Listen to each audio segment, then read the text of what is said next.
कभी रूढ़िवादियों के नाम पर हमें लड़ाया जाता है, कभी देवी देवताओं के नाम पर हमें लड़ाया जाता है। समय आ गया है हिंदुओं, जाग जाओ, एक हो जाओ। ये ध्यान रखना कि आप अपने छोटे बच्चे की उंगली पकड़ करके आज उसे अगर मंदिर ले जाओगे, आरएसएस की शाखा में ले जाओगे, तो कल वो बच्चा बड़ा होकर आपका हाथ पकड़ के आपको बद्री विशाल की यात्रा करवाएगा।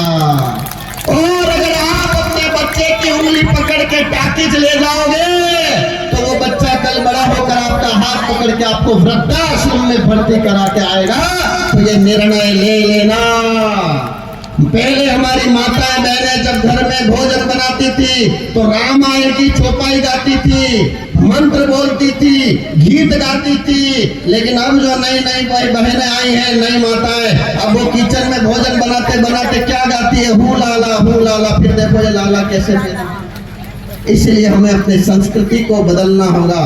मैं बहनों से एक निवेदन करूंगा कि ये नए नए कुर्ते पजामे पहन करके, ये फ्रेंच कट दाढ़ी रखने वाले, ये नई नई मोटरसाइकिल से चकाचौंध दिखाने वाले, ये कुर्ते पे अंतर की शीशी लगाने वाले, इन काल नेमी राक्षसों के चक्कर में पड़ करके अपना दिल मत दे देना, वरना दिल के भी 36 टुकड़े मिलेंगे और शरीर के भी 36 टुकड़े मिलेंगे।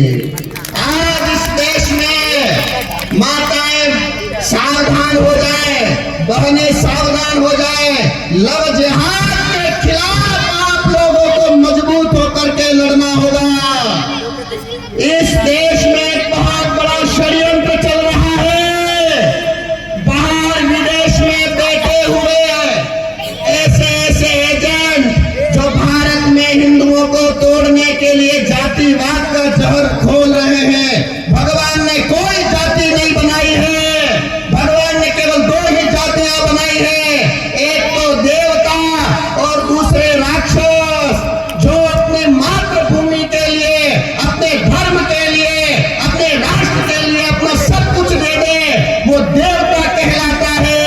और जो आतंकवाद फैलाए, जो मठ मंदिर तोड़े, जो गाय की हत्या करे, जो बलात्कार करे, जो धर्मांतरण करे, वो सारे के सारे लोग राक्षस जाति के हैं, मलेच्छ जाति के हैं, शूद्र है।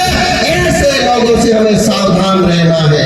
आपके गांव में, आपके गले में, आपके परिवार में, आपके बीच में, आपके आस पड़ोस में भी ऐसे कालनेमी है जो आपको भटका रहे हैं, धर्मांतरण करा रहे हैं, हिंदुओं को आपस में लड़ा रहे हैं। ऐसे कालनेमियों को भगाने के लिए आप लोगों को हनुमान बनना है, और वो हनुमान बनने का काम इस हिंदू सम्मेलन में हो रहा है। मैं पालना की धरती पर आप सबसे निवेदन करूंगा कि हर साल हिंदू सम्मेलन होना चाहिए। साल में एक बार ये संकल्प लीजिए कि हर गांव में, हर नगर में, हर मोहल्ले में हिंदू सम्मेलन का आयोजन होना चाहिए।